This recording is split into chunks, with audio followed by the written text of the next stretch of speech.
Assalamualaikum warahmatullahi wabarakatuh. Alhamdulillah, wassalatu wassalamu ala rasulillah. Segala puji bagi Allah subhanahu wa ta'ala, juga salawat dan taslim kepada Nabi besar Muhammad sallallahu alaihi wasallam. Kita melanjutkan bahasan kitab Riyadhus Shalihin, dan insya Allah pada pagi ini semoga Allah berkahi kita melanjutkan bab ke-6, bab takwa. Dan takwa ini diberikan definisi oleh para ulama banyak sekali.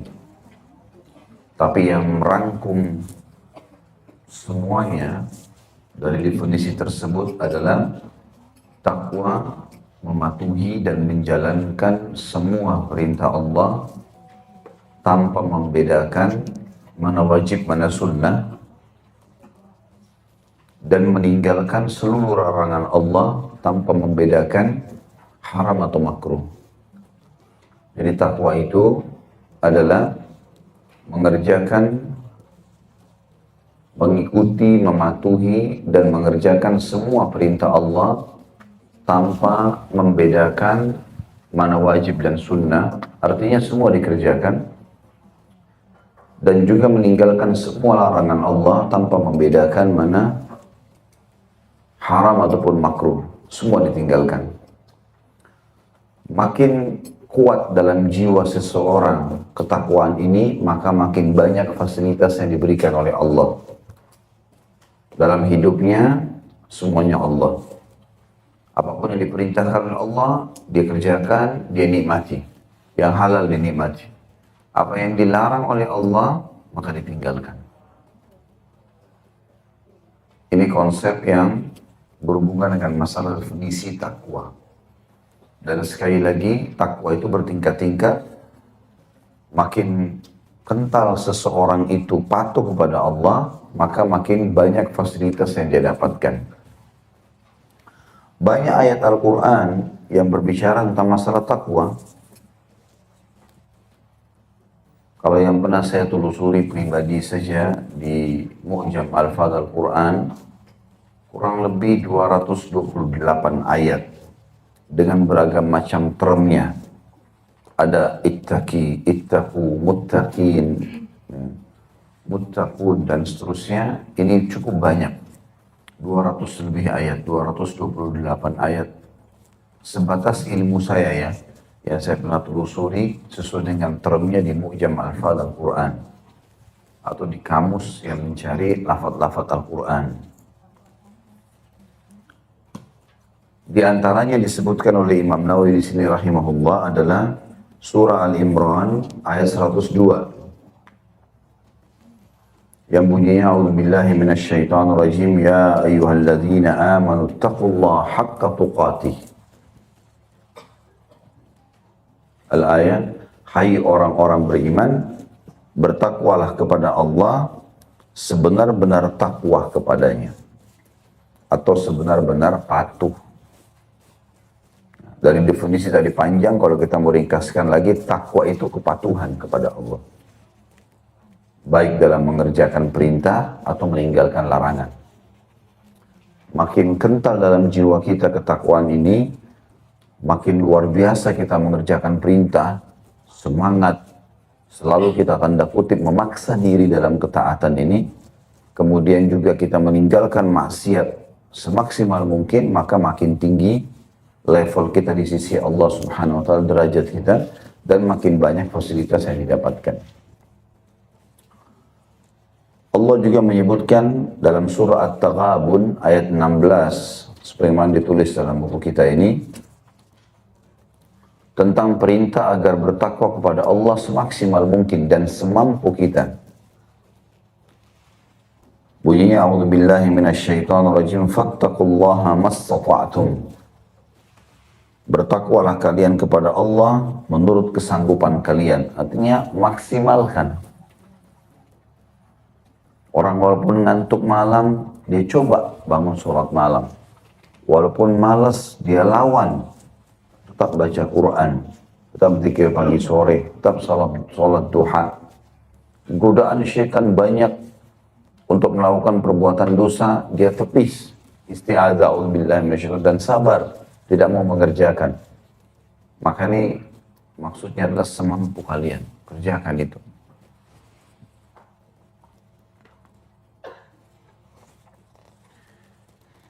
Di dalam surah Al-Ahzab ayat 70 juga Allah berfirman, A'udzubillahi minasyaitonir rajim, ya ayyuhalladzina amanu taqullaha wa qulu qawlan sadida. Hai orang-orang yang beriman, bertakwalah kepada Allah dan katakanlah perkataan yang benar, jujur, apa adanya.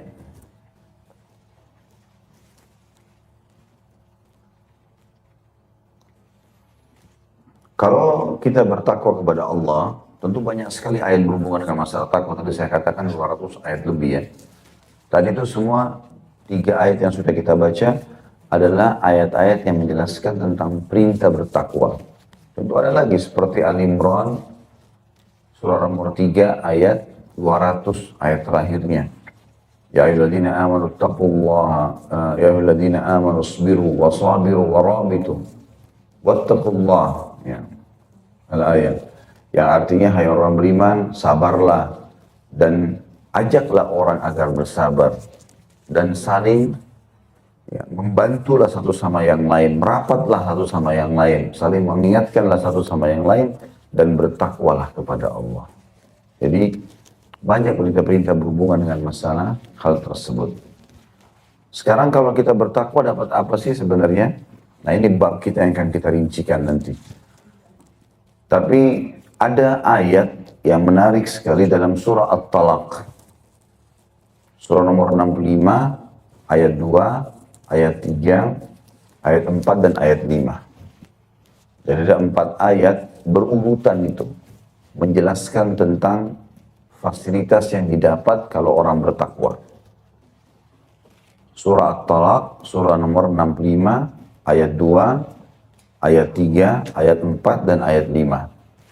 Kalau di ayat 2, di akhir ayat, ini kan bicara masalah perceraian sebenarnya. Ya. Allah subhanahu wa ta'ala memberikan solusi dalam rumah tangga. Kalau ribut terus, ada masalah, maka bisa cerai. Tetapi Allah selalu hubungkan dengan bertakwalah, bertakwalah. Ya, sabar, hadapin, coba berdoa, perbaiki, nasihati. Allah selalu ingatkan. Di ayat 2-nya Allah mengatakan di akhir ayat 2, A'udzubillahi minasyaitonir rajim wa may yattaqillaha yaj'al lahu makhraja. Siapa yang bertakwa kepada Allah, Allah akan berikan kepadanya makhraja. Nah, makhraja ini dalam bahasa Arab punya makna. Jadi kalau ada orang Arab lagi jalan di satu tempat yang sempit sekali, sehingga tubuhnya nggak bisa bergerak, misalnya gang yang sempit, tubuhnya susah untuk lewat, tapi dia berusaha. Kemudian dia dapat lapangan yang luas yang dia bisa berlari di ujung daripada gang itu. Maka transisi dari tempat sempit ke tanah lapang tadi namanya makhraj. Ya. Makanya kalau kita lagi umroh atau haji, kalau Bapak Ibu lagi kebetulan Allah mudahkan ke sana, coba lihat tangga daruratnya. Kalau bahasa Inggris biasanya exit, nah ini kalau bahasa Arabnya makhraj. Mim, kha, ra, jim. Apa maksudnya itu? Tangga darurat. Kalau dalam keadaan kepepet, ini yang bisa menyelamatkan, gitu ya. Coba diperhatikan ada tulisan itu di semua tangga darurat di hotel-hotel di Makkah Madinah pasti ada tulisannya makhraj, makhraj, makhraj, mim, kha, ra, jim. Ya. Nah ini kalimat ini yang Allah gunakan dalam Al-Quran. Siapa yang bertakwa kepada Allah, Allah akan berikan yang pertama fasilitasnya makhraja. Jalan keluar dari semua masalah yang sedang dia hadapi. Jadi hati-hati ya, kalau kita sedang hadapi masalah, jangan tambah jauh dari Allah. Ada orang sumpah punya masalah, tambah ke diskotik, tambah ke bar, tambah berzina, tambah bohong, tambah majelisnya majelis buruk. Maka ini tambah jauh dari Allah, tambah nggak dapat jalan keluar. Makanya ada orang makin lari ke maksiat, makin kacau nantinya. Sampai pada tingkat berantem, berkelahi, mencuri, membunuh, bahkan bunuh diri. Ya. Karena dia keliru. Sedang hadapi masalah, bukannya makin dekat sama sang pencipta Allah, makin jauh. Di sini dijelaskan, kalau orang lagi ada masalah, dia akan dapat makhraja. Tapi syaratnya itu. Jadi sudah sangat benar kalau bapak lagi hadapi masalah, nangis sama Allah, sholat malam, baca Quran, beristighfar, berdoa, ya Allah, ini apa masalahnya, apa penyebabnya, angkatlah, mudahkanlah. Dengan sabar, menikmati prosesnya. Allah Maha mendengar. Jangankan kita sudah ucapkan dan sampaikan kepada Allah, baru terlintas di benak kita atau di hati kita, Allah sudah tahu. Allah sudah tahu apa yang ada di pikiran kita dan di hati kita. Dan Allah Maha Penyayang, lebih sayang kepada kita daripada ibu kita. Sayangnya kita nggak memahami poin ini. Poin ini kita nggak pahami dan kita belum maksimalkan. Sehingga apa yang terjadi? Kita hanya betul-betul selalu bergantung pada manusia. Ada masalah, cerita sama ini, cerita sama itu, cerita sama ini. Konsultasi sama itu. Tidak selesai-selesai. Solusi sederhana. Bapak udah masalah, wudu, sholat, sujud sama Allah. Coba praktekin teori sederhana. Nangis sama Allah. Yang paling pertama, ya Allah, kalau masalah ini penyebabnya dosaku, maafkan. Aku beristighfar dari semua kalimat buruk yang pernah aku ucapkan buat diriku, buat keluargaku, buat hartaku. Istighfar semua dari kalimat-kalimat tersebut. Boleh berdetail, ya Allah, aku beristighfar dari semua yang pernah dilihat oleh mataku yang haram, didengar oleh telingaku yang haram, dihirup oleh hidungku yang haram, diucapkan oleh lisanku yang haram, dijamah oleh tanganku yang haram, disentuh oleh kemaluanku yang haram, dilangkahi kakiku yang haram. Rincikan. Semua disentuh oleh kulitku secara umum, semua yang haram. Atau terlintas di benak pikiran atau di hatiku, semua yang haram. Aku beristighfar dari itu semua, ya Allah. Coba praktekin teori sederhana ini. Gak usah jauh-jauh konsultasi, cari orang siapa yang bijak. Pergi ke psikiater, coba. Sang pencipta Allah yang menciptakan kita, yang menciptakan masalah itu sendiri, dan yang bisa memberikan jalan keluar hanya Allah. Kita kalau sakit, yang ciptakan kita Allah, yang ciptakan penyakitnya Allah, yang bisa kasih kesembuhan hanya Allah. Kenapa kita pergi ke orang lain? Manusia maksudnya, kenapa? Karena manusia. Kenapa bukan kepada sang pencipta Allah? Kalau kita sehat, lagi ada nikmat, yang ciptakan kita Allah, yang ciptakan nikmat itu Allah, yang bisa menambah, mempertahankan hanya Allah. Bahkan seringkali Allah Subhanahu wa Ta'ala sengaja mendatangkan cobaan pada seorang hamba. Ini sudah pernah kita jelaskan di bab cobaan kemarin, bab sabar. Allah kadang-kadang seringkali memberikan cobaan pada seorang hamba, sebenarnya bentuk sayangnya Allah dengan dia, supaya dia kembali ke Allah. Sulit dia bicara sana nggak ketemu, supaya dia sholat, sujud, nangis, berdoa kepada Allah. Maka daripada kita jauh panjang makin lama dalam sebuah permasalahan karena terus bergantung pada manusia, coba ambil jalan pintasnya. Ujung-ujungnya juga nanti kita muter-muter, nanti kembali ke sini juga itu. Nanti kita kembali kepada Allah, nggak akan ketemu jalan keluar. Dan kalau tidak mau kembali kepada Allah, akan hancur dan itu akan jadi akhir hidupnya dia. Permasalahan yang dia hadapi itu. Yang tadi saya katakan, makin ke diskotik, makin ke bar, makin ke maksiat, makin buat macam-macam, maka makin hancur dia. Nah, gitu. Kemudian di ayat 3-nya, itu ayat 2 ya. Ayat 3-nya Allah mengatakan, wa yarzuqhu min haitsu la yahtasib. Orang bertakwa tadi dikasih jalan keluar oleh Allah dari masalah dan diberikan rezeki dari tempat yang ia tidak sangka-sangka. Dan rezeki maknanya lebih luas daripada apa yang kita pahami selama ini. Karena banyak orang pahami rezeki hanya duit saja, uang, emas, perak. Enggak. Rezeki itu adalah semua yang dibutuhkan oleh makhluk, baik manusia, jin, hewan, untuk roda kehidupan di muka bumi ini. Semua itu rezeki. Termasuk fasilitas yang bisa kita rasakan sekarang. Kita duduk di majelis ini, kita bisa melihat, bisa mendengar, bisa mengucapkan, bisa merenungi. Ini semua adalah fasilitas. Ya, ini rezeki. Yang banyak orang tidak syukuri itu. Bahkan kesehatan yang kita miliki ini luar biasa rezeki ini. Maka jangan disia-siakan tentunya. Kemudian Allah mengatakan di ayat 4-nya, kita langsung ambil akhir ayat 4 ya. Wa may yattaqillaha yaj'al min amrihi yusra. Sudah lihat? Di akhir ayat 4, siapa yang bertakwa kepada Allah, Allah akan mudahkan urusan-urusannya. Ya. Fasilitas yang ketiga. Dapat semua ini, ya. Jadi makin kental Bapak Ibu jaga ketakwaannya, maka makin banyak fasilitasnya, makin banyak. Ya. Jadi di sini jelas sekali Allah akan berikan kepadanya atau Allah akan mudahkan urusannya. Apa saja? Dan termudahkan urusan sampai hal yang kecil ya. Mungkin kita baru mau jalan, mau nyebrang, ada yang bantu. Mungkin kita mau apa, langsung tiba-tiba. Belum kita sampaikan hajat kita, sudah ada yang kirimin. Pengen makan ini nih, tiba-tiba ada yang kasih. Pengen ini, ada yang kasih baju. Loh, subhanallah, baru saya niat, udah dikasih sama Allah. Allah mudahin urusannya. Nggak usah repot-repot pergi ke pasar belanja, sudah ada yang ngantarin makanannya. Nggak usah repot-repot beli baju, ada yang kasih merek yang sama. Seringkali terjadi. Nah ini makin kental ketakwaan kita kepada Allah, makin terus termudahkan. Makin terus termudahkan. Sudah pernah kan alami ya, pada saat misalnya kita lagi pengen sesuatu, tiba-tiba sudah datang. Itu sebenarnya bisa setiap saat kita dapatkan. Tapi jaga ketakwaannya kepada Allah. Halal nikmati, haram tinggalkan. Tidak ada toleransi dengan syaitan. Syaitan ini musuh, jangan toleransi. Tidur aja dulu, gak usah sholat malam. A'udzubillahi minasyaitonirrajim. Jangan toleransi. Oh iya deh, gak apa-apa, tidur dulu. Ya dia ketawa, kan gitu. Enggak. Jadi kita harus lawan, tidak ada negosiasi dengan syaitan. Kita hanya boleh ikut dengan Allah subhanahu wa ta'ala.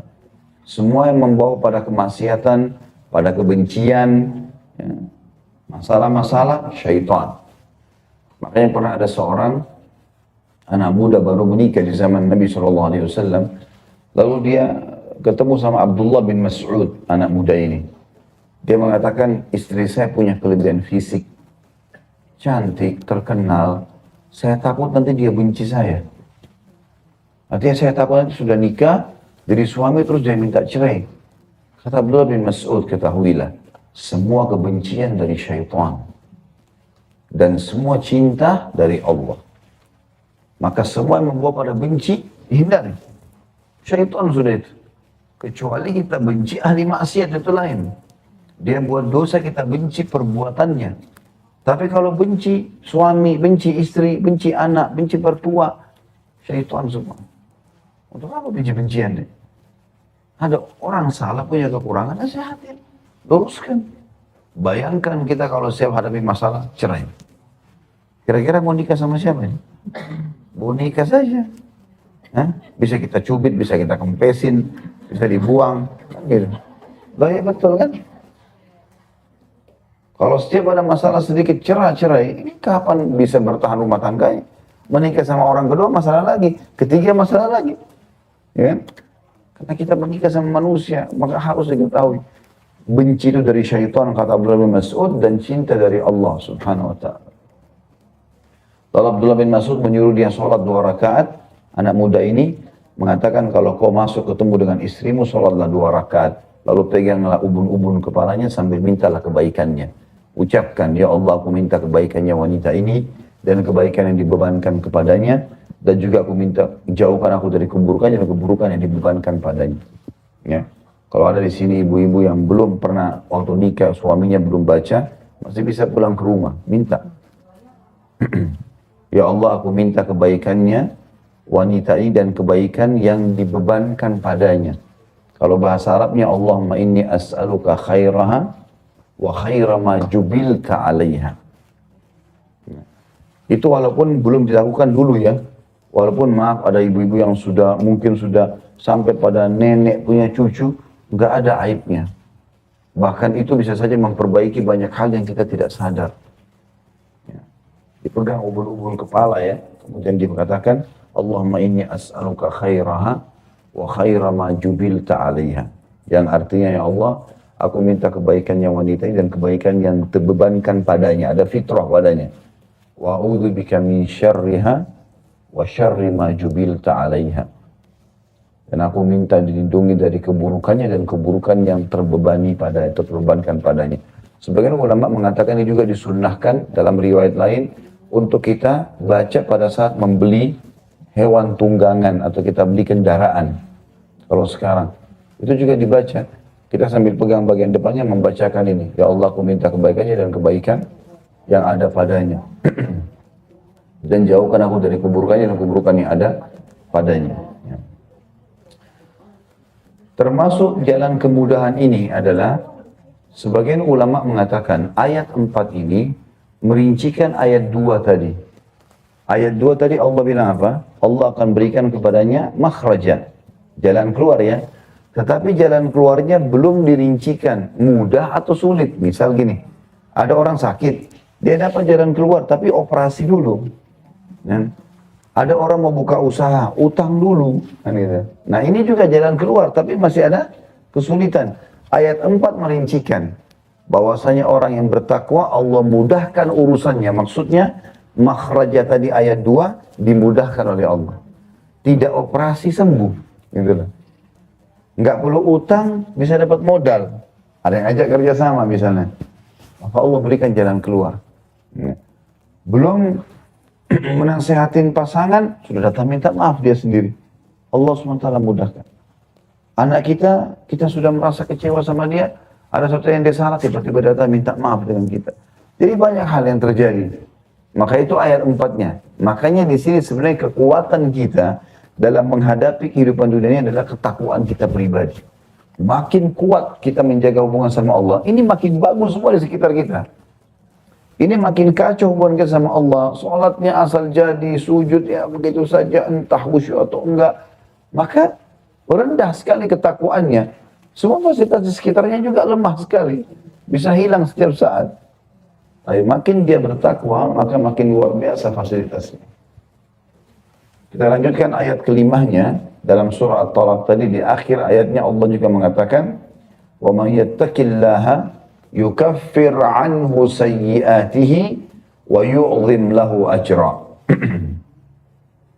Barang siapa yang bertakwa kepada Allah, Allah akan bersihkan semua kesalahannya, pemutihan dosa. Dan Allah akan melipat gandakan balasan pahalanya.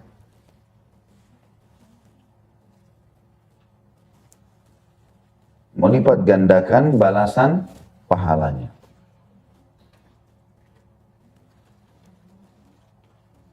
Di buku kita kan hanya disebutkan ayat At-Talaq ayat 2 sampai ayat 3 ya. Kita sudah sebutkan sampai ayat 5.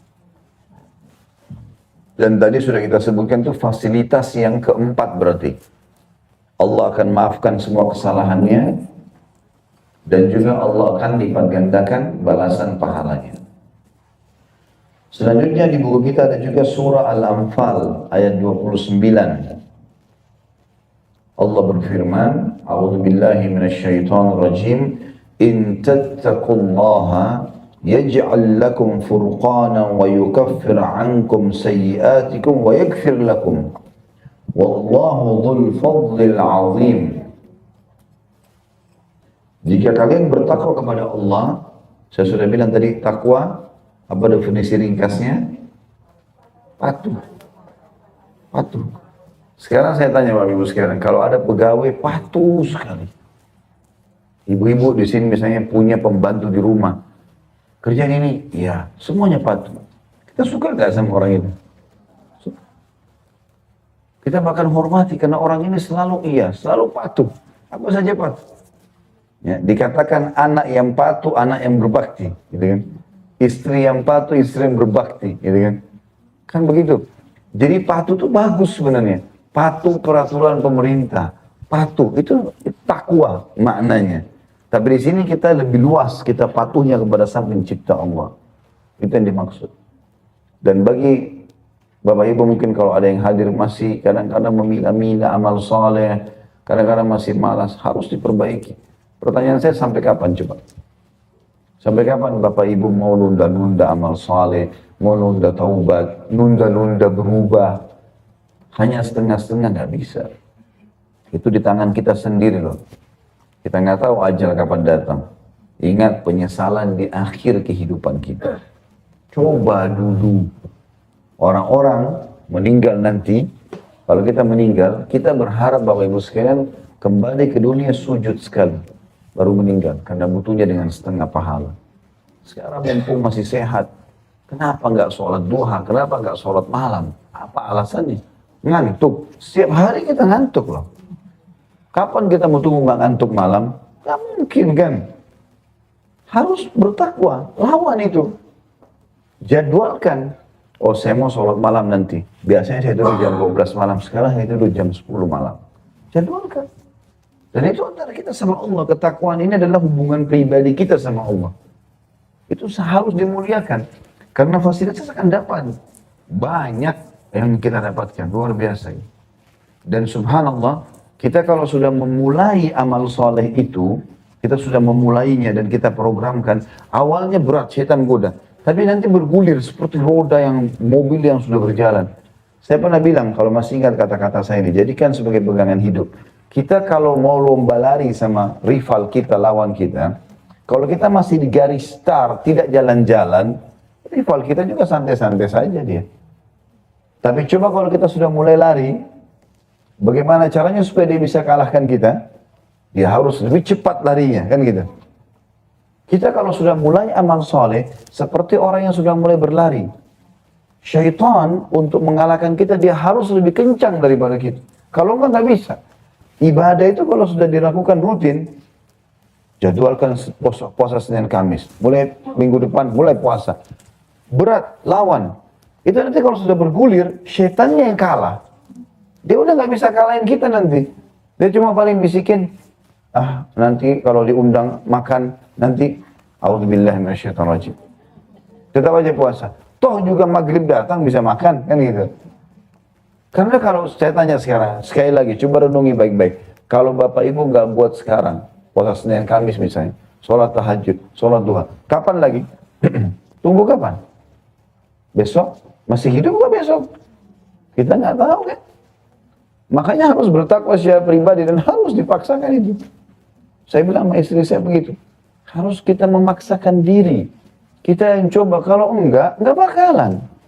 Kita kalau enggak memaksakan diri, kerak ya, Quran kita atau kita buka handphone, jadwalkan baca Quran, tidak bakal baca sampai mati. Karena syaitan enggak mau kita baca itu. Maka harus dipaksa, baca. Lagi nunggu sedikit program, ingat di benak kita, Al-Quran, Al-Quran, Al-Quran. Saya pernah kasih contoh, di lampu merah saja 60 detik, hanya 1 menit, baca Al-Quran walaupun berapa ayat. Apa kata Nabi SAW, siapa yang baca 10 ayat Al-Quran di malam hari, maka dia akan diberikan pahala 1 kintor. Dan 1 kintor, kata Nabi SAW, adalah ukurannya seperti lebih baik daripada dunia dan seluruh isinya. 10 ayat. 10 ayat itu sebentar. Ngantri mau bayar parkiran aja sudah cukup. 10 ayat. Tapi kenapa nggak dilakukan ini? Dan sampai kapan nggak dilakukan ini? Sampai kapan kita selalu, oh sunnah, oh iya, sampai kapan? Nyesal loh nanti kalau mati. Nyesal. Dan itu harus kita pribadi. Allah akan menyambut kita kalau kita memulainya. Makanya dikatakan dalam ayat Al-Quran, وَالَّذِينَ جَاهَدُوا فِينَا وَالَّذِينَ جَاهَدُوا فِينَا لَنَهْدِيَنَّهُمْ سُبُلَنَا. Orang-orang yang memaksakan tanda kutip diri ke jalan kami akan pandu ke jalan-jalan kami. Jadi kalau Bapak Ibu nggak memulai sholat malam, nggak bakal bisa. Tapi kalau mulai, hari pertama ngantuk, hari kedua mulai, 3, 4, 5, lama-lama nanti seminggu, sebulan terbiasa. Jadi orang sudah lari, syaitannya kerepotan ganggu kita nih. Susah. Bahkan yang luar biasa pada saat sudah bergulir roda ibadah itu, kita kalau satu waktu ketinggalan, jadi nggak enak. Ya? Jadi nggak enak. Sekarang ibu-ibu di sini yang sudah, Masya Allah jaga hijabnya misalnya. Sudah nyaman dengan itu, gitu kan? Baik, satu waktu terbuka, terlihat oleh laki-laki bukan mahram. Menyesal nggak? Penyesalan itu muncul kenapa? Kita sudah menikmati itu. Sudah jalan, syaitan nggak bisa lagi goda di situ. Karena kita sudah bergulir. Kalau semua ibadah kita gulirkan rodanya ini, itu luar biasa. Dan makin kita gulirkan ini, dan harus sekali lagi ya, diri kita sendiri, harus Bapak Ibu yang bergerak. Dan mulai sekarang, nggak ada lagi tunda-tunda. Jangan digusai sama syaitan. Nggak ada waktu. Sudahlah, yang berlalu-lalu. Oh ya, dulu saya banyak salah. Istighfar kepada Allah. Sekarang ke depan. Nggak ada waktu, jangan main-main. Bisa saja ini peringatan dari lisan saya, Allah SWT yang kasih. Saya pun kadang-kadang datang pengajian, saya tidak tahu apa yang saya ucapin. Kadang-kadang saya datang, Allah mudahin apa yang saya kasihkan contoh ternyata saya sebutkan. Dan sering kali saya pulang, saya pun merenungi kata-kata saya. Oh iya, kayaknya harus saya terapkan ini. Kayaknya harus saya lakukan begini. Allah berikan peringatan-peringatan kepada kita. Orang yang cerdas, yang sampai padanya peringatan, diambil sebagai pegangan. Karena kalau Allah berikan kita satu tahapan, proses untuk kita belajar dan kita masih tunda, nanti datang sesuatu yang lebih berat daripada itu. Kalau peringatan lisan nggak bisa, nanti Allah datangkan cobaan-cobaan yang berat. Terus saja lebih berat sampai dia kapok nanti. Dan kalau dia tidak mau tetap sadar, maka binasalah dia dengan masalahnya itu. Tabrakan akhirnya, mabuk-mabukan, berantem, akhirnya jadi begitu, bunuh diri, ya, putus asa, apalah segala macam. Maka harus hati-hati dengan masalah ini. Allah SWT mengatakan dalam surah Al-Anfal ayat 29, jika kalian bertakwa kepada Allah, niscaya Dia akan memberikan kepada kalian furqan. Apa itu furqan? Kemampuan membedakan antara yang hak dan yang batil. Kita jadi bisa bedain, oh ini salah, oh ini benar. Gitu. Allah berikan potensi itu dalam jiwa kita. Orang ini baik atau orang ini tidak baik. Ya. Allah berikan potensi itu. Namanya furqan. Dan ditambah lagi, menghapus segala kesalahan-kesalahan kalian dan mengampuni kalian. Yang dimaksud dengan memaafkan kesalahan, kata sebagian ulama tafsir, adalah yang tidak disengaja. Mengampuni kalian dosa yang sengaja. Semuanya Allah maafkan. Karena memang semua pelanggaran-pelanggaran agama, Bapak Ibu sekalian, itu dalam sebuah riwayat disebutkan, kalau Allah Subhanahu wa Ta'ala mengatakan semua kebaikan akan aku balas. Baik itu muslim ataupun kafir. Tapi orang muslim, kebaikannya akan memudahkan urusan dunianya, juga di akhirat dia akan dapat surga. Tapi kalau orang kafir, misal dia bakti sama orang tua, dia sedekah, dia jenguk orang sakit. Ada kan orang kafir begitu ya, dermawan. Bagaimana caranya dia dibalas ini? Allah akan mudahkan kehidupannya. Allah berikan kesehatan, Allah bukakan rezeki. Tapi kalau orang kafir, untuk menghabiskan pahalanya di dunia. Sehingga dia di akhirat nggak ada lagi pahalanya.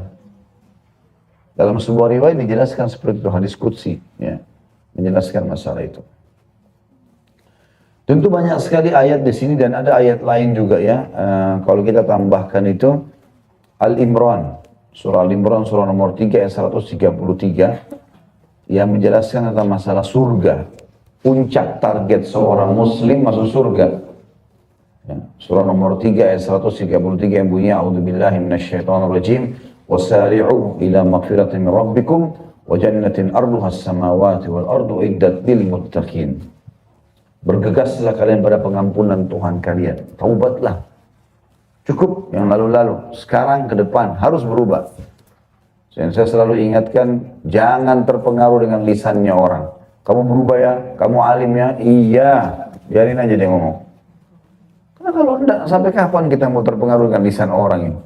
Ini. Maka di sini, Bapak Ibu sekalian, Allah mengatakan, bergegaslah pada pengampunan Tuhan kalian, dan kejarlah surga. Setelah taubat, segera amal saleh. Kejar surga itu. Yang luasnya, seluas langit dan bumi, yang hanya dijanjikan untuk siapa? Penutupan ayat coba. Al-Imran 133. Orang-orang yang bertakwa. Jadi surga itu hanya dijanjikan untuk orang yang bertakwa. Orang yang patuh. Taubat nggak cukup ya. Harus setelah taubat, menyesali perbuatan, sibukkan diri dengan amal soleh. Kenapa ada orang mengulangi lagi dosanya? Karena dia nggak sibukkan diri dengan amal soleh. Dia nggak ganti kegiatan masa lalunya yang buruk kepada perbuatan yang baik. Sehingga jeda-jeda di mana dia lagi santai, syaitan begini ya, peluang berbuat dosa itu hanya terjadi kalau kita lagi santai. Gak bakal terjadi kalau kita lagi sibuk. Gak ada. Kita lagi sibuk kerja nih, teman kita ajak ke diskotik, kita nggak mau. Nggak bisa, syaitan nggak bisa masuk ke kesibukan kita. Kalau orang duduk santai, pikirannya lagi kosong, lagi rileks, nyaman, maka maksiat terbuka. Makanya orang tidak bisa diam. Orang mukmin tidak bisa diam, duduk pun zikir. Syekh bin Baz rahimahullah, ulama Saudi, diceritakan oleh murid-muridnya, kalau dia lagi telepon sama orang nih, dia lagi dengar orang lagi ngomong apa, dia sambil zikir. Orang itu lagi ngomong, dia sambil zikir.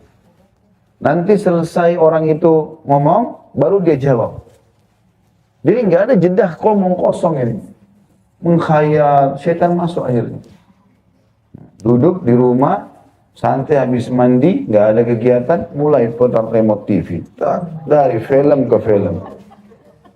2 jam ini, 2 jam ini, sebentar sedih, sebentar dendam, sebentar selingkuh, sebentar. Nggak selesai-selesai. Hah? Nah, supaya itu tidak terjadi, sibukkan diri, ambil Quran, putar ceramah, gitu lah. Harus diganti. Karena kalau kita tidak ganti, sekitar kita pun ini digunakan oleh syaitan untuk mengganggu kita.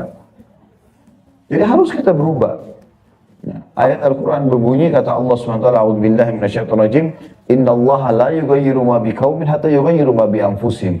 Allah tidak akan mengubah nasib satu kaum sampai mereka mengubah nasib mereka sendiri. Kita harus mulai dulu. Baru Allah bantu kita untuk itu. Kalau tidak, ya Allah biarkan. Ya, untuk kecelakaan buat kita. Ya. Baik, itu semua ayat-ayat, dan itu sebagaimana saya katakan tadi, banyak sekali ayat berhubungan dengan masalah ini. Tapi kita cukupkan sampai sini, insya Allah kita akan masuk kepada bahasan hadis. Karena memang kita sedang membahas masalah hadis, ya. Riyadhus Shalihin ini membahas tentang hadis, ya. Kita masuk ke hadis pertama dalam bab takwa ini, dan urutan kita dari awal kita belajar sampai sekarang adalah hadis yang ke-70. Dari Abu Hurairah radhiyallahu anhu, beliau berkata, "Qila ya Rasulullah, man akramun nas?" Qala atqahum. Faqalu, "Laysa an hadha nas'aluk." Qala, "Fa Yusuf nabiyullah ibn nabiyillah ibn nabiyillah ibn al-Khalil." Saya ulangi, "Fa Yusuf nabiyullah ibn nabiyillah ibn nabiyillah ibn Khalilillah." Qalu, "Laysa an hadha nas'aluk." Atau nas'aluk. Qala fa'an ma'adinil arabi tas'aluni, khiyarukum fil jahiliyati khiyarukum fil islami idha faquhu. Ditanyakan kepada Nabi SAW, wahai utusan Allah, siapakah orang yang paling mulia di dunia, namanya harum, di akhirat juga kedudukannya tinggi? Maka Nabi SAW menjawab, yang paling bertakwa. Itu yang paling mulia.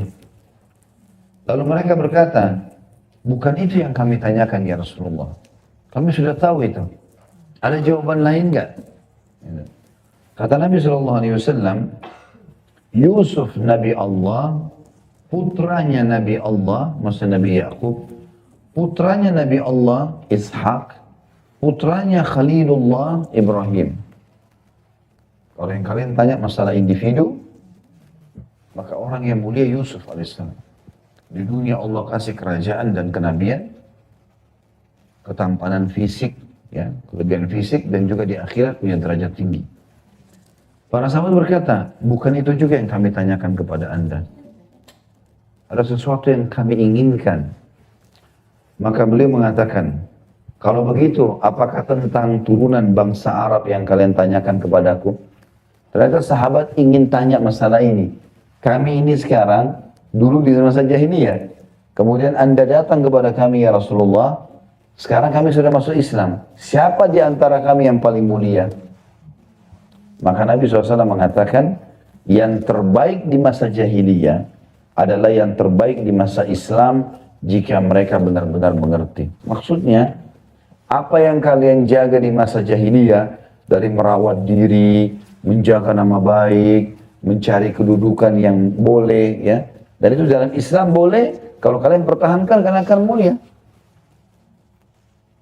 Sebagian ulama mengatakan, ketiga jawaban Nabi SAW ini adalah masuk dalam masalah kemuliaan. Baik itu masalah orang yang paling bertakwa, atau kedudukan Yusuf alaihissalam, ataupun yang dimaksud adalah orang-orang di masa jahiliyahnya dulu, dia punya kedudukan, orang kaya, orang pintar, lalu sekarang dia hijrah, dia pertahankan itu, potensi-potensi itu. Karena ada orang, setelah dia hijrah, malah jadi jauh. Malah pakaiannya kumuh, malah nggak mau bekerja, ya. Walaupun dia sudah mulai baik sekarang, tapi dia tidak lagi kejar prestasi dunianya. Enggak, dia harus tetap. Dia tinggalkan yang haram, dia pertahankan yang halal. Selesai. Ya, karena kita tetap butuh. Untuk kebutuhan kita hidup, kita butuh harta, butuh kendaraan, butuh rumah, butuh interaksi dengan orang-orang, gitu kan. Nggak boleh kita tutup pintu itu. Tapi kita boleh membatasi hubungan dengan sesuatu yang salah. Atau kita bahkan berhentikan. Kayak teman-teman kita yang buruk, ya kita potong hubungan sama mereka. Tetap kenal, iya. Tapi untuk bersahabat lagi jalan sama-sama, enggak. Nggak bisa. Karena ada orang begitu. Dia udah pakai hijab, misalnya perempuan. Lalu tetap temannya semua tidak pakai hijab. Enggak, saya enggak terpengaruh kok. Enggak mungkin. Bagaimana caranya kita tidak terpengaruh? Manusia ini sensitif. Saya sudah pernah kasih contoh. Kita jamah sesuatu saja, kita bisa bedain mana halus, mana kasar waktu seketika kan. Mana panas, mana dingin. Hidung kita bisa bedain mana wangi, mana busuk seketika kan. Mata kita bisa lihat mana bagus, mana tidak bagus seketika kan. Telinga kita bisa bedain mana yang keras, mana yang lembut dari suara seketika kan. Semuanya. Jadi kita sensitif. Kita mengatakan tidak terpengaruh, nggak mungkin kan. Pengaruh besar pada jiwa manusia. Ya. Maka kita harus hati-hati. Makanya kata Nabi SAW, Al-mar'u ala dini khalili. Seseorang tergantung daripada pergaulannya. Pergaulan berbahaya. Kita boleh batasin, tapi kita tidak usah putus sesama muslim. Cuma bukan lagi sahabat. Tidak bisa. Harus berubah kepada majelis yang lebih baik. Yang begitu. Ada banyak orang yang sudah hijrah dalam pengajian, lalu dia mengatakan, dia berubah. Dia mengatakan, Ustaz, teman-teman saya yang lama tinggalin saya. Saya mengatakan itu malah bagus. Ya. Ada orang sudah hijrah tidak mau ditinggalkan sama temannya, malah digodain terus. Kalau mereka yang tinggalin sudah alhamdulillah bagus. Allah nanti akan pertemukan kita dengan orang-orang baru yang memang sejalan dengan kita. Karena sudah hadir majelis ilmu, nah teman-temannya sudah di majelis ilmu semua. Ini ada jadwal pengajian sana nih. Ini tadi ada begini nih, dikirimin posting tentang hayat, tentang hadis. Sudah beda. Dulunya gambar-gambar yang tidak benar, cuplikan film yang tidak benar. Sekarang sudah berubah, memang wajar. Begitu orang kalau hijrah. Bersyukurlah kepada Allah gitu kan. Tapi tetap aja. Kalau ada mereka tanya, apa kabar baik? Alhamdulillah baik. Diundang, acara ini, maaf ya saya belum bisa hadir karena setahu saya dalam agama nggak boleh karena ini haram misalnya. Insya Allah saya datang, akikah anak saya, oke kita datang. Yang dibolehkan dalam agama, saya datang. Jangan ada pelanggaran agama, nasihatin yang bisa kita nasihatin, lalu kita pergi. Tapi sahabat-sahabat dekat ini nggak bisa. Nggak boleh lagi. Hadis yang selanjutnya, hadis ini hadis Sahih riwayat Bukhari Muslim. Hadis selanjutnya adalah hadis nomor 72 atau maaf 71. Hadis kedua maksud saya dalam bab kita dari Abu Sa'id Al-Khudri radhiyallahu anhu dari Nabi sallallahu alaihi wasallam beliau bersabda, "Inna dunya hulwatun khadirah wa inna Allah mustakhlifukum fiha fayanzuru kaifa ta'malun." Fattaqud dunya wattaqun nisa fa inna awwala fitnati bani Israel kanat fin nisa. Sesungguhnya dunia ini manis dan hijau. Artinya selalu ada hijau ya. Dan bisa menjadi sesuatu yang dinikmati ya. Dan sesungguhnya Allah menjadikan kalian sebagai khalifah di dalamnya. Bisa dilihat footnote nomor 101 di bawah, yakni Allah menjadikan kalian sebagai para khalifah atau pengganti bagi orang-orang sebelum kalian di muka bumi. Lalu dia melihat bagaimana kalian beramal di sana. Dan dia Allah akan memberi balasan kepada kalian atas perbuatan kalian. Maka berhati-hatilah terhadap dunia dan berhati-hatilah terhadap wanita. Di sini selanjutnya dikatakan maka dia melihat bagaimana kalian beramal. Allah menilai amal-amal kita sekecil apapun. Faman ya'mal mithqala dzarratin khairan yarah wa man ya'mal mithqala dzarratin syarran yarah. Siapa yang melihat, siapa yang berbuat baik seperti biji sawi, khairan yarah, dia pasti akan lihat kebaikan itu. Yang sebaliknya, yang berbuat sebesar biji sawi dari syarran yarah, dia juga akan lihat keburukan itu. Akan ada balasannya. Lalu disebutkan, karena itu berhati-hatilah terhadap dunia. Jangan sampai melalaikan kalian. Dunia lalui biasa saja. Ada nggak ada fasilitasnya, nikmati. Gitu. Kita lagi pengen makan ayam goreng, nggak ada. Yang ada tempe, makan saja. Ada induk judul kehidupan ya. Misal gini, manusia. Itu induk judul kehidupan. Salah satunya. Nanti saya jelaskan poin-poin lain. Di bawah manusia ada laki-laki, ada perempuan. Ini induk judul. Di sini nanti di laki-laki, statusnya sama laki-laki. Saya sama semua laki-laki ini sama saja. Cuma beda di casing-casingnya. Ya. Ini tinggi, ini putih, ini gagah, ini hitam, ini gemuk. Ini casing. Induk judulnya perempuan. Semua ibu-ibu sama. Perempuan sama semua. Sama saja perempuan namanya. Kalau ditanya jenis kelaminnya apa? Jawabannya apa? Perempuan. Masa ada jawaban lain? Tapi beda di casing, ya ini putih, ini gemuk, ini cantik, ini jelek, ya itu biasa. Ini sehat, ini sakit. Tapi kan ada induknya. Maksudnya gini cara memahaminya. Kalau ada sesuatu yang berhubungan dengan masalah interaksi kita sama laki-laki atau sama perempuan. Misalnya kita mau nikah sama A, nggak jadi. Ya sudahlah. Masih ada induk judul yang sama kok. Nggak sama laki-laki, ini ada laki-laki lain. Nggak sama perempuan, ini ada perempuan lain. Kenapa harus terkurung di konsep yang, oh saya kalau nggak nikah sama ini saya bisa mati. Kan jadi masalah buat dia. Untuk apa? Kan gitu. Sekarang contoh yang lain. Makanan. Ya. Induk judulnya makanan. Di bawahnya banyak cabang. Ada gurih, ada manis, ada pedas, ada asam, ada segala. Tapi induknya apa? Makanan. Kan gitu. Nggak ada yang gurih, ya manis. Nggak ada yang manis, ya pedas. Apa yang ada bismillah gitu. Mudahkan aja. Ada orang terlalu bergantung pada dunia sehingga kalau tidak dapat makanan favoritnya, pengen makan di satu restoran ayam goreng. Pas sana sampai sana habis. 2 hari pikirin masalah itu. Jadi bahan bicara itu. Oh, saya ke restoran itu tutup, sayang sekali. Padahal saya suka. Untuk apa gitu? Kesannya kayak sudah mati kalau nggak makan itu. Pengen beli baju A, nggak ketemu bajunya. Jadi bahan bicara 1 minggu. Tas itu nggak dapat, jadi bahan bicara. Kenapa? Emangnya puntung tangannya kalau nggak pakai tas itu? Kan tidak. Artinya gini loh, ada nikmati, nggak ada ya sudah. Yang ada saja mudahin. Begitu dunia. Ini makna daripada hadis tadi. Hati-hati dengan dunia. Jangan menjadikan sebagai target sedih berlebihan karena dunia. Kita ini adalah anak-anak akhirat. Nabi Adam diciptakan alaihissalam, ayah kita, oleh Allah ditaruh di surga. Diturunkan bertugas di bumi, kembali lagi. Jangan kembalinya ke tempat lain di akhirat. Allah sudah ingatkan. Ini saya tugasin sebagai khalifah di muka bumi ya. Ikuti peraturan saya, kembali ke surga. Nggak ikutin membangkang, masuk neraka. Ini neraka saya siapin untuk membangkang loh. Tapi masih ada orang yang mau ke sini, kenapa nggak kembali ke surga?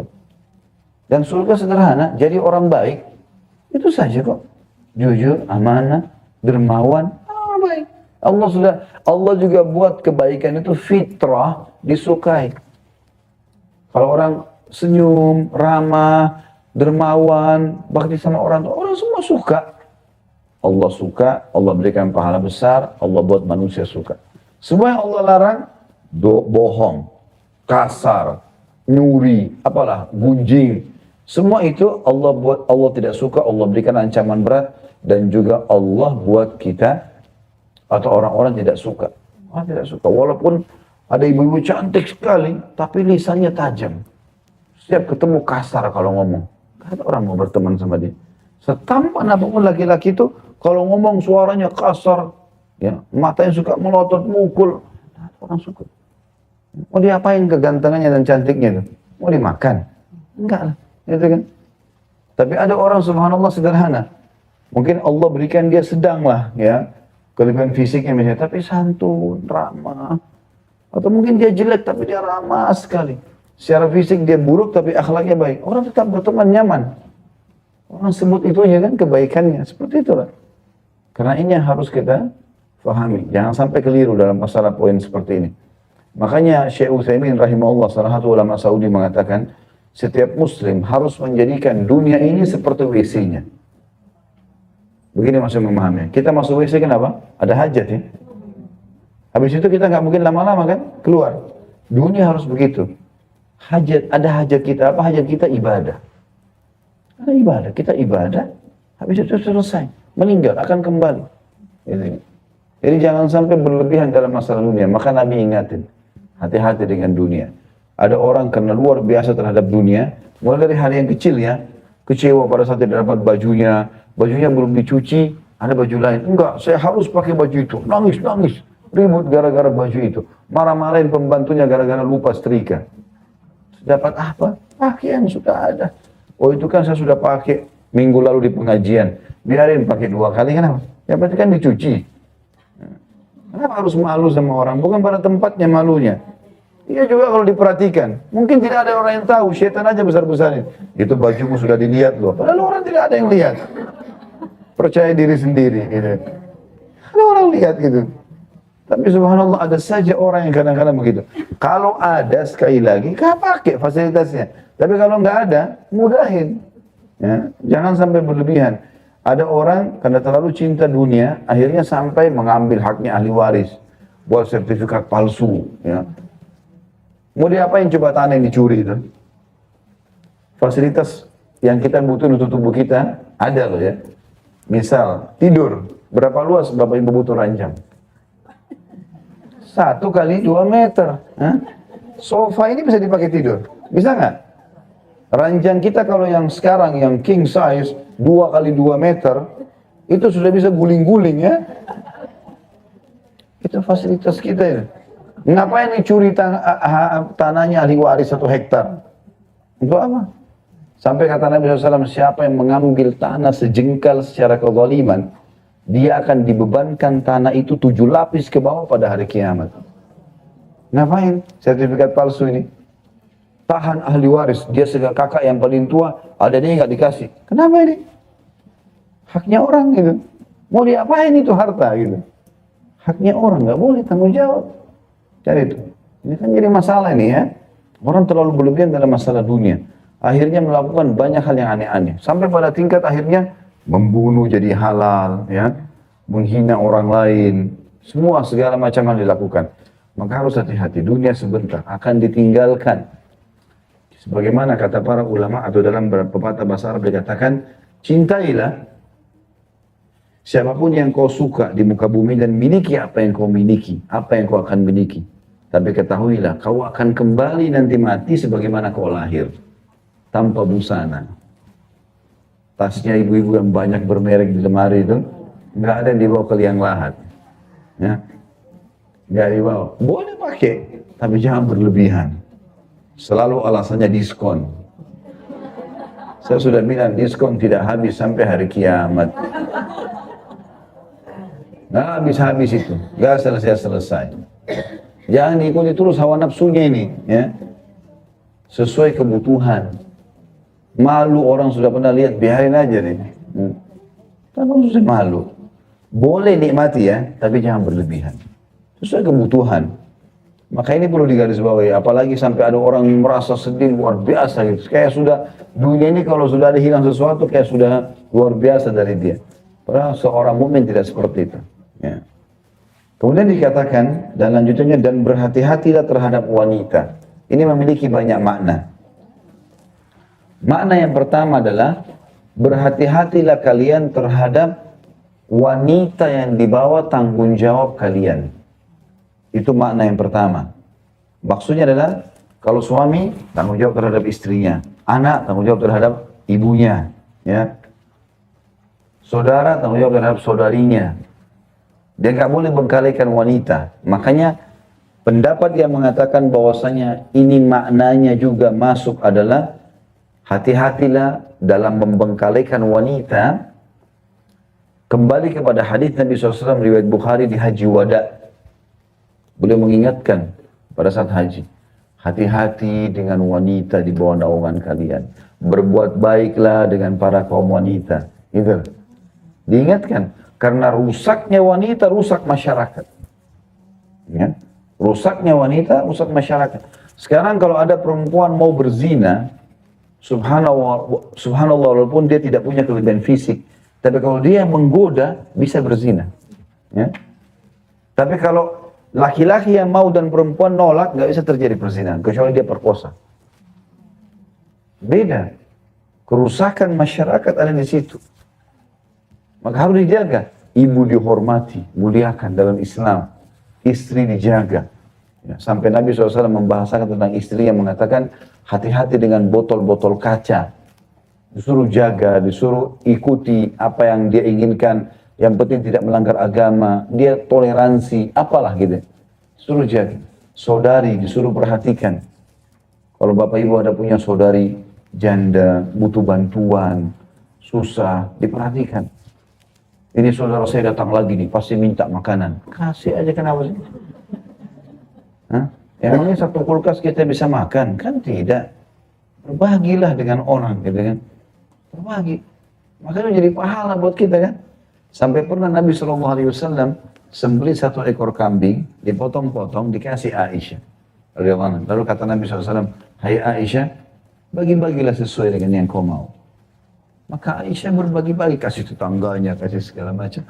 Dan Aisyah tinggalkan paha kambing. Karena tahu Nabi SAW paling gemar paha kambing. Dimasakkan buat Nabi. Setelah selesai, Nabi dari urusannya kembali ke rumah, lalu dia mengatakan, hai Aisyah, bagaimana tadi? Dia bilang, ya Rasulullah, saya sudah bagiin semuanya. Sudah habis, kecuali pahanya. Saya tinggalkan buat anda. Kata Nabi SAW, keliru hai Aisyah. Katakan, tertinggal semuanya kecuali pahanya. Maksudnya apa? Yang kau sedekahkan itu tertinggal buat kita. Yang kau tinggalkan buat saya ini habis kita makan. Itu investasi yang sebenarnya. Bagaimana Nabi SAW ajarkan kepada istrinya, sedekah. Itu investasi yang baik. Justru yang kau tinggalkan buat kita ini kita habis makan buat nutrisi tubuh. Itu tadi yang dikasih itu pahala. Berapa banyak orang di antara kita sering buang makanan.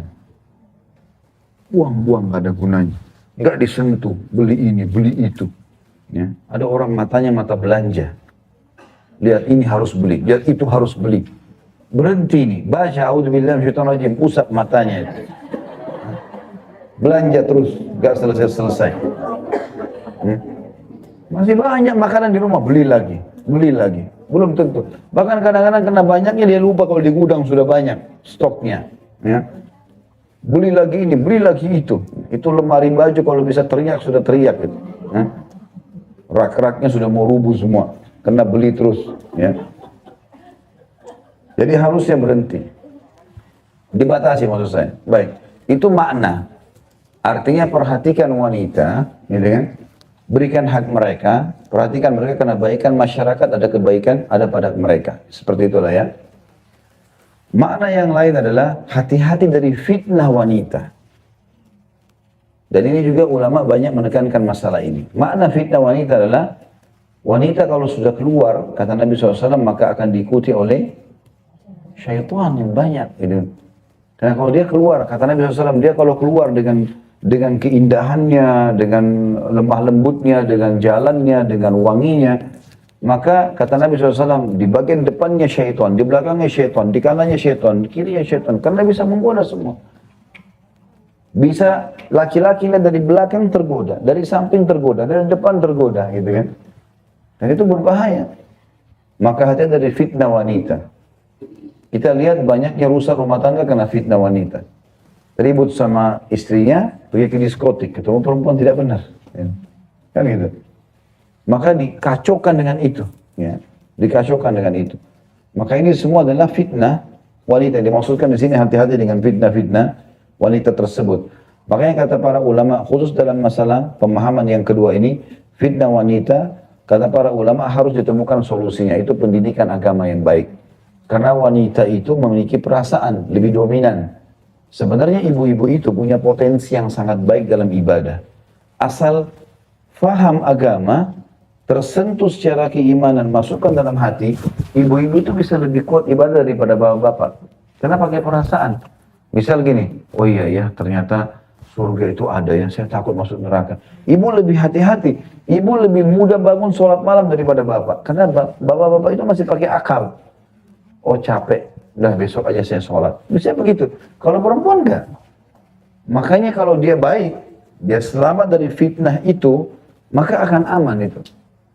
Berapa banyak kader-kader dunia lahir daripada ibu-ibu yang solehah. Gitu kan? Bukankah Nabi Isa AS lahir dari Maryam yang suci? Gitu kan? Banyak yang lahir begitu kan? Banyak yang lahir dari tangan wanita-wanita. Nabi Musa AS lahir dari rahim seorang ibu yang suci, yang baik. Ibunya. Sampai Allah angkat dua anaknya ibunya Nabi Musa. Musa dan Harun dua-duanya jadi Nabi. Karena luar biasa. Kisah ibunya luar biasa. Baik, santun, ramah, mengalah. Semuanya baik. Allah lahirkan kebaikan-kebaikan di tangan mereka. Kader-kader umat banyak sekali. Nusaybah binti Ka'ab, sahabat Nabi itu, suaminya mati syahid, anak-anaknya mati syahid semua, gara-gara ibunya. Kalau mau jihad, ayo bangun, jihad, kejar surga. Ibunya yang suruh. Mana perempuan begitu sekarang? Mau sholat subuh semuanya di masjid, sudah nggak usah di sini saja. Malah dia yang hadang, gitu kan? Maka harusnya dia bisa menjadi motivasi ya. Nah di sini kata kunci supaya perempuan tidak jadi fitnah, memang harus dijaga itu. Dengan cara pendidikan agama yang kental. Nah dari kecil, anak-anak sudah harus diajar, ya, supaya dia tidak menjadi fitnah di tengah-tengah masyarakat. Kalau dari kecil dibiasakan pakai celana pendek, dibiasakan pakai baju terbuka, mulai besar nggak mau lagi dia, melanggarlah segala macam. Ya. Biasakan dari awal, nah ibu mau, ayah mau kau hafal Quran ya, bukan ayah ibu mau kau jadi artis ya. Memang prestasi akhirat yang dikejarkan ditanamkan itu. Gitu. Kalau keluar pakai hijab ya, sholat, kalau dengar azan sholat ya. Saya selalu tanamkan ke anak-anak itu, tertanam itu. Saya tuh hari pernah sama anak saya, belum balik sebenarnya anak perempuan ini. Sama saya di mobil, dia pakai jilbab, kemudian tangannya kotor. Dia bilang, saya mau cuci tangan. Baiklah, karena kalau lagi di parkiran, saya turunkan, kebetulan dia buka jilbabnya, karena dia masih belum balik, masih kecil. Dia mau cuci tangan, saya bukain jendela. Dia bilang jangan tinggi-tinggi, jangan turunkan terlalu jauh jendelanya. Kenapa nak? Kan mau cuci tangan, nggak pakai hijab. Belum balik, masih umur 9 tahun gitu. Tapi dia sudah ketakutan sendiri. Gara-gara selama saya berpikir waktu itu subhanallah, apa yang saya bilang selama ini, nak berhijab, nggak boleh dilihat oleh laki-laki yang bukan mahramnya. Tertanam. Kalau umur 9 tahun bisa begitu, bagaimana nanti kalau sudah balik? Kan bisa terjaga. Ya. Biasakan karena kan baik masyarakat itu. Karena rusaknya masyarakat, rusaknya wanita itu. Itu mana daripada hadis Nabi SAW di sini. Dan beliau mengatakan, karena sesungguhnya fitnah Bani Israel yang pertama adalah wanita. Kapan wanita Bani Israel sudah mulai keluar, buka hijab, sudah mulai interaksi sama laki-laki, rusaklah semua masyarakat. Pasti kacau, saudara. Satu aja perempuan, ya, dilempar singa betina nih, dilempar di kandang jantan, berantem tuh jantannya semua. Hah? Satu perempuan bisa buat 10 laki-laki berantem. Masalah ya. Ini ribut nih. Jadi harusnya memang diperbaiki. Ini makna daripada kalimat tersebut. Dan di sini diriwayatkan oleh Imam Muslim.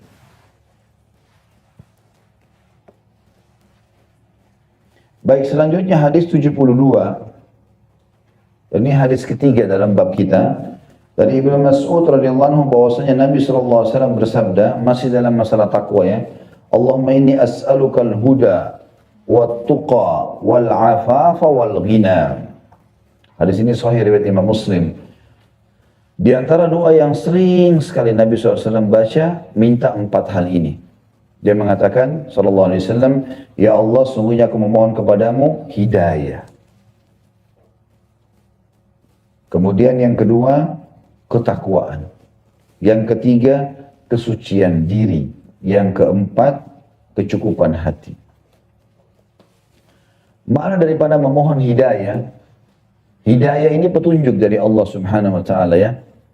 Kenapa kita dalam sholat selalu disuruh baca Al-Fatihah? Dan kenapa selalu kita baca Ihdina Shiratal Mustaqim? Berilah kami petunjuk yang lurus. Kita kan sudah Muslim. Kenapa harus baca itu? Kata para ulama, karena hidayah itu selalu dibarengi oleh syaitan dengan godaan. Sehingga kapan dia luput dari seseorang, dia bisa keluar dari jalan petunjuk itu. Makanya selalu minta Ihdina, Ihdina, Ihdina. Ya. Minta petunjuk. Maka Nabi SAW juga mengatakan, aku memohon kepadamu al-huda, petunjuk ya Allah. Selalu aku dipandu. Mulai mau melenceng sedikit diingatkan lagi. Selalu kembali dapat petunjuk. Kemudian saksi bahasan kita dan ketakwaan, kepatuhan kepada Allah. Kemudian al-afaf, di sini terjemahannya kesucian diri. Sebenarnya afaf itu orang yang tidak mengemis, tidak bergantung pada orang lain, itu namanya afaf. Jadi dia selalu mandiri. Nah itu namanya afaf. Makanya kata Nabi SAW, tidak ada orang yang membuka pintu afaf, kemuliaan jiwa, dia enggak mengemis, kecuali Allah bukakan pintu kekayaan. Dan tidak ada orang yang membuka pintu mengemis, kecuali Allah bukakan pintu kemiskinan. Jadi jelas makna afaf, ya. Kesucian diri maksudnya adalah dia tidak bergantung pada orang dan dia mau bekerja mulia, tidak mengemis. Kemudian yang keempat, al-ghina. Al-ghina, kecukupan hati. Bisa juga makna al-ghina adalah kecukupan hati dan materi. Karena orang kaya dikatakan gani, orang yang kaya. Dalam Islam memang dianjurkan kita menjadi orang yang mampu, berkecukupan, bekerja.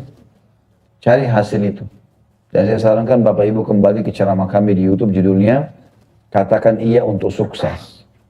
Katakan Iya untuk sukses. Ketik nama saya Khalid Basanama, nanti ada judulnya Katakan Iya untuk Sukses. Di situ banyak sekali saya terangkan dari syariat tentang perintah untuk kita menjadi orang yang kaya, tapi dari sumber yang halal, sehingga kita bisa memaksimalkan juga bersedekah dengan yang halal.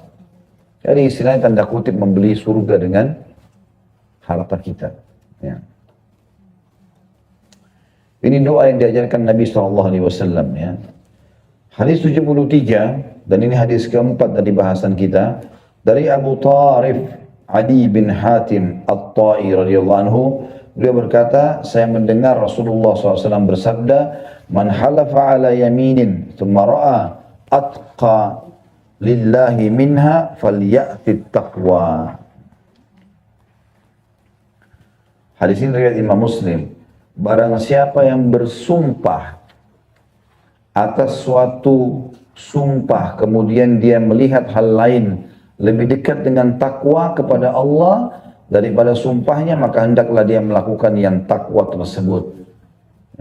Jadi kalau seandainya ada orang mengatakan, demi Allah, saya tidak bisa datang misalnya.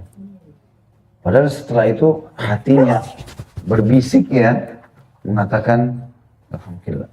Jadi dia mengatakan dalam hatinya ada bisikan, kayaknya kesiannya orang, lebih baik saya datang. Berarti lebih dekat kepada kepatuhan kepada Allah. Maka dia tarik sumpahnya, dia pergi menjawab itu. Ya. Jadi ini yang dimaksud dengan kalimat tadi. Jadi kalaupun ada sampai orang bersumpah memilih satu perbuatan, mengerjakan atau meninggalkan, lalu dia temukan ada sesuatu perbuatan yang lebih bertakwa, dia pilih takwa. Dia batalin sumpahnya. Seperti itulah. Ya. Ada orang bersumpah mau ketemu sama teman-temannya. Oke lah, saya datang, janjian. Padahal ini maksiat. Kemudian di hatinya berkecamuk.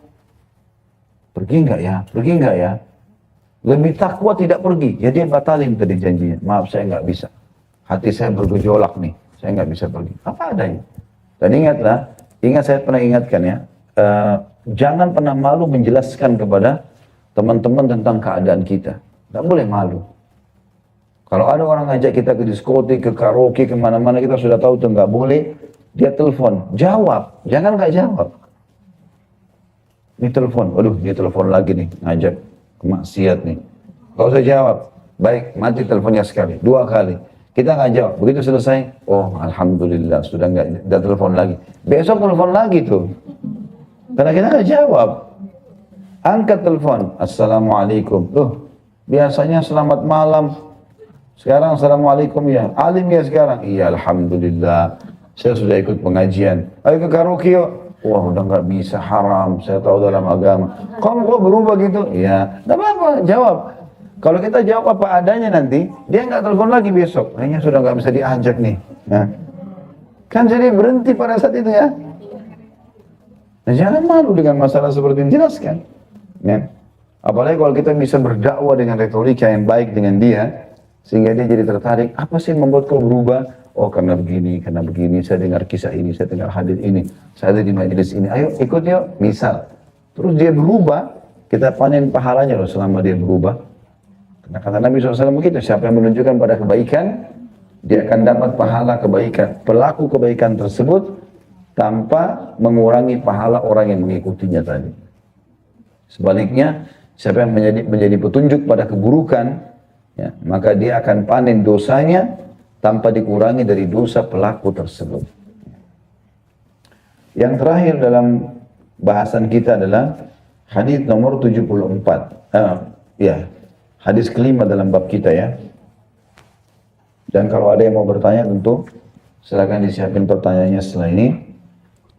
Kita bahas masalah takwa. Dari Abu Umama Sudai bin Ajlan Al-Bahili radhiyallahu anhu, beliau berkata, saya mendengarkan Rasulullah SAW berkhutbah pada Haji Wada. Beliau bersabda, Ittaqullah wa sallu khamsakum wa sumu syahrakum wa addu zakata amwalikum wa ati'u umara'akum tadkhulu jannata rabbikum. Bertakwalah kalian kepada Allah. Ini wasiat Nabi SAW di Haji Wada, haji perpisahan. Karena itu haji pertama beliau dan sekaligus haji terakhir. Karena setelah haji beliau SAW meninggal. Pesan beliau kepada kita semua, bertakwalah kepada Allah, patuhlah. Zat yang paling layak dipatuhi hanya Allah. Halal apa yang dihalalkan, haram apa yang diharamkan. Tunaikanlah sholat kalian, terutama yang 5 waktu yang wajib. Jaga itu. Azan, sholat, gak pakai tunda-tunda. Yang hadir di sini kalau masih sering azan, udah deh gak apa-apa nanti sebentar. Gak, mulai hari ini. Azan, sholat. Syaitan bisikin, saya sudah bilang, tidak ada negosiasi dengan syaitan. Sebentar aja, enggak, sekarang. Langsung coba, paksa sebentar, masuk kamar mandi, uduk, sholat. Rasakan apa ketenangan jiwa setelahnya. Ada beban, kita kalau sholat pada waktunya itu, seperti ada beban yang berat, hilang gitu. Tapi kalau kita sudah azan, lewati cerita, walaupun kita lagi cerita, lagi meeting, kayak ada beban. Ya. Maka coba praktikin. Jaga sholat 5 waktu, on time. Kalau selama ini pun kita sudah jaga, azan sudah sholat, coba kembangkan dengan sholat sunnahnya, qobliyah dan ba'diyahnya. Sudah berjalan, kembangkan lagi, terus begitu. Tadinya kita cuma baca Al-Falaq sama An-Nas, rakaat pertama, rakaat kedua, kita sekarang pindah. Baca surah yang lebih panjang. Ya. Seperti itulah. Tadinya sendiri, sholat berjamaah, dan seterusnya. Bertahap, pindah kepada yang lebih baik. Lalu wasiat Nabi SAW, puasalah pada bulan Ramadan kalian. Tentunya sudah masyhur dan dianjurkan menjaga puasa. Dan saya ingin hanya tambahkan saja bagi ibu-ibu tentunya sudah keluar fatwa umumnya ulama boleh menggunakan obat penahan haid, ya, supaya tidak punya utang Ramadan. Boleh. Termasuk kalau umroh dan haji, supaya tidak terganggu masalah ibadah umroh dan hajinya. Dan ini sudah kami sebutkan dalam Lajnah Fatwa Al-Irsyad, ya. Kebetulan saya salah satu anggota di situ. Kemudian yang ketiga, bayarkanlah zakat harta kalian. Ingat detail, ada haul, ada nisab. Haul masa 1 tahun harta kita yang kita simpan dan investasi, ya, yang kita pakai tidak masuk dalam masalah zakat kecuali emas dan perak. Kalau rumah, mobil nggak masuk dalam zakat. Kecuali niatnya simpanan atau investasi, baru ada zakat. Kalau 1 tahun berlalu, dihitung semua akumulasi harta kita, lalu dilihat nisabnya. Apakah mencapai 85 gram emas totalnya? Itu jumlah minimal, kalau iya keluarkan 2,5%. Kemudian taatilah para pemimpin kalian. Dan taat para pemimpin adalah sebuah kewajiban, ya. Sebuah kewajiban. Apalagi itu kalau bukan maksiat kepada Allah. Kita wajib patuh. Punya KTP, punya paspor, ijazah, apalah, akte lahir, segala macam, patuhi. Perintah Nabi SAW. Selama itu tidak melanggar hukum Allah, kita wajib patuh. Kemudian yang terakhir, kata Nabi SAW, kalau kalian kerjakan semua itu, kalian pasti masuk surga Tuhan kalian. Hadis ini diriwayatkan Tirmidzi di akhir kitab solat, dan beliau berkata hadis ini adalah hadis hasan sahih. Ya. Jadi dalam masalah poin terakhir yang saya ingin tambahkan beberapa hal, seperti misalnya masalah patuh pada pemimpin tadi, itu perlu digarisbawahi, ya. Jadi ada namanya, Bapak Ibu sekalian, syariatullah, syariatnya Allah, dan ada namanya qanun wad'i, peraturan pemerintah setempat. Kalau peraturan pemerintah setempat ini tidak bertolak belakang dengan hukum agama, maka kita wajib patuh. Rambu-rambu lalu lintas, ya, tadi akte lahir, paspor, KTP, KK, apalah, ikuti semua. Dan itu ibadah. Itu ibadah. Karena dia tidak bertolak belakang dengan syariat Allah SWT dan ketemu dari sisi maslahatnya. Tapi kalau peraturan pemerintah ini bertolak belakang dengan hukum Allah, misal muslimah nggak boleh pakai jilbab, misal, itu perintah agama kita, nggak boleh kita patuh. Gitu kan? Dan ada hadis Nabi SAW mengatakan, patuhilah para pemimpin kalian, walaupun kalian diperintahkan atau dipimpin oleh seorang budak berkulit hitam dari Ethiopia, yang rambutnya keriting seperti kismis. Begitu kata Nabi SAW. Karena ada orang mungkin karena keadaan fisiknya, pemimpinnya dia nggak mau patuh. Nah, dicela-cela lah segala macam, ini nggak boleh dalam agama kita.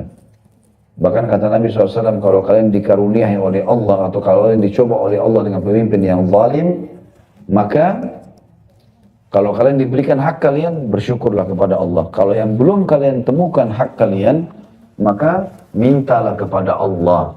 Sesungguhnya pemimpin tersebut punya batas umur. Ya, seperti itulah. Jadi ini sudah pernah kita jelaskan masalah poin kepemimpinan. Dan saya juga ada ceramah di YouTube judulnya Kriteria Pemimpin dalam Islam. Bapak Ibu bisa dengar ceramah itu. Panjang lebar dalil-dalilnya saya jelaskan tentang masalah kriteria pemimpin dalam Islam dan idealnya seperti apa. Allahu a'lam. Baik, mohon maaf karena sudah hampir setengah 12, saya ada pengajian lagi di tempat lain. Mudah-mudahan apa yang kita bahas hari ini bermanfaat buat kita dan juga dijadikan sebagai tambahan amal kita pada hari kiamat. Dan juga semoga saja seluruh amal yang pernah kita kerjakan, yang sedang kita kerjakan dan akan kita kerjakan, semua diterima oleh Sang Pencipta Allah dengan kemahamurahannya, dengan pahala yang sempurna. Dan tidak pernah kita luput berdoa agar semua dosa yang pernah kita kerjakan, sengaja tidak sengaja, kecil ataupun besar, samar ataupun nyata, diganti dengan kemahamurahan Allah menjadi pahala. Dan selalu kita doakan agar Indonesia menjadi negara yang aman, tentram, damai, seluruh umat Islam di bawah naungan ukhuwah Islamiyah, dan juga dalam ibadah mereka kembali kepada Al-Quran dan Sunnah, diangkat perselisihan di antara mereka. Dan semoga utang negara ini dilunasi oleh Allah dengan kemahamurahannya dan diberkahi dari seluruh penjuruhnya. Dan semoga ini terjadi pada seluruh wilayah kaum muslimin. Dan kita selalu doakan saudara kita di Palestina, di Syria, di Yaman, di Irak, di Myanmar, di Ahsa, dimanapun mereka berada dan sedang tertindas. Semoga Allah ikhlaskan niat mereka, terima para syuhada mereka, mudahkan Islam di tangan mereka dan tangan kita semua. Dan semoga Allah ikut sertakan kita bersama mereka di pahala, baik dengan doa, dengan harta, juga dengan jiwa kita. Dan selalu kita berdoa, siapapun yang hadir dalam majelis ilmu kita ini, yang mengikuti acara kita live atau mengulangi ceramah ini, disatukan semua di surga firdausnya tanpa hisab, sebagaimana dimudahkan kita untuk mempelajari agama ini. Itu kalau ada benar dari Allah, kalau ada salah dari saya mohon dimaafkan. Subhanakallahumma bihamdika asyhadu an la ilaha illa anta astaghfiruka wa atubu ilaik. Wassalamualaikum warahmatullahi wabarakatuh.